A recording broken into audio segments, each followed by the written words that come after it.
BTC Haber TV'den selamlar. İçeriklerimizden anında haberdar olmak için kanalımıza abone olmayı ve bildirimlerinizi açmayı unutmayın. Özel haber içeriğimizde bu hafta 2022 yılı boyunca Fed'in açıkladığı faiz kararlarını ele alacağız. Video boyunca kripto para piyasasının bu kararlardan neden ve nasıl etkilendiğini anlatacağız sizlere. Haydi gelin başlayalım. Açılımı Federal Reserve olan Amerika Birleşik Devletleri Merkez Bankaları Birliği, Fed'in aldığı her faiz kararı ve para politikasındaki duruşu dünya ekonomisini bildiğiniz gibi etkiliyor. Fed'in alacağı kararlar ve yapacağı açıklamalar, dolardan altına, kripto piyasasından petrol fiyatlarına kadar birçok finansal aracın yönünü belirleyebilir. Gelin şimdi Fed'in 2022 yılı boyunca aldığı faiz kararlarına ve bu kararların yansımalarına bir göz atalım. 2022 yılının Ocak ayında Fed faiz oranını 0,025 aralığında sabit tuttu. Açıklanan kararla birlikte Bitcoin'de hareketlenme görüldü ve Bitcoin gün içerisinde yaklaşık %8'lik bir artışla 38.100 dolara ulaştı. Mart 2022'de Fed faiz oranını 25 bas puan artırmaya yönelik bir hamle yaptı. Açıklanan faiz kararı sonrası Bitcoin'in fiyatında anlık bir düşüş gözlemlendi ancak çok sürmedi ve Bitcoin 40.000 dolar seviyesine yeniden çıktı. Yılın 5. ayında Fed faiz oranını 50 bas puan artırdığını açıkladı. 4 Mayıs günü yapılan açıklamada politika faizinin 0,75-1 aralığına çekildiği duyuruldu. Haziran ayında ise Fed faiz oranını 75 bas puan artırdığını açıkladı. 1994 yılından bu yana ilk kez böyle bir yükselişe gidilirken faizin artırılmasının ardından Bitcoin değerinde de düşüş meydana geldi.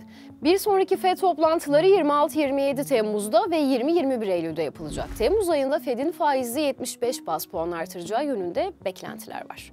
Piyasaların işleyişini ve yönünü etkileyen tek merkez bankası tabii ki Fed değil. Avrupa Merkez Bankası'ndan gelen kararlar da son derece etkili. 17 Haziran'da Euro bölgesine enflasyon verileri açıklandı.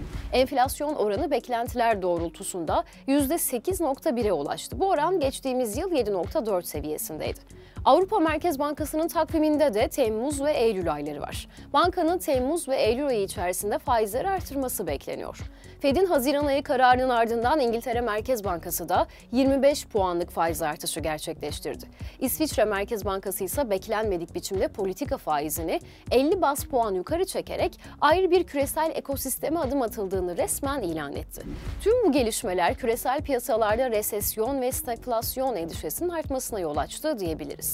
Bir ülkenin ekonomik faaliyetlerinde en az 6 ay süreyle gerileme yaşanması nedeniyle gayri safi yurt içi hasılanın düşmesi ve ekonomik faaliyetlerde duraklama olması anlamına gelen resesyonun son zamanlarda piyasaları etkisi altına aldığı konuşuluyor. Enflasyonun ve resesyonun aynı anda görülmesiyle meydana gelen durumsa stagflasyon.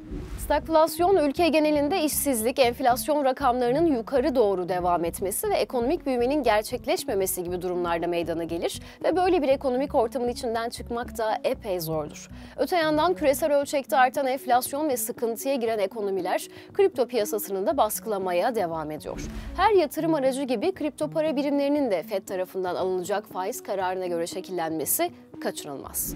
Fed faiz kararında bir artırım yaptığında daha güvenli liman olarak görülen faiz ve mevduat yatırımları artacağı için kripto para piyasasının hacmi daralıp değer kaybetmeye başlar. Fed faiz indirmeye karar verirse piyasa kripto paralarda da bir hareketlenme olacağı varsayımıyla hareket edebilir. Bu da olumlu değer artışlarını getirebilir tabii.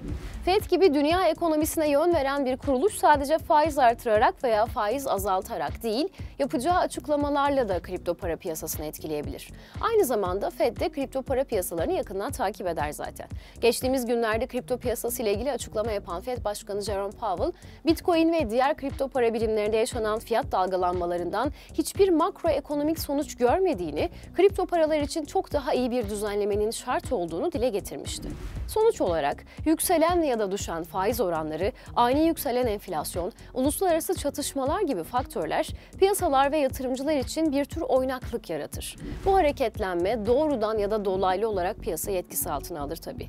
Yatırımcılar özellikle Fed gibi piyasaları etkileyen unsurları takip eder ve bu gelişmelere göre yatırımlarını şekillendirir. Bugün sizlere Fed'in faiz kararlarını ve kripto para piyasasının bu kararlardan neden ve nasıl etkilendiğini detaylı şekilde aktarmaya çalıştık.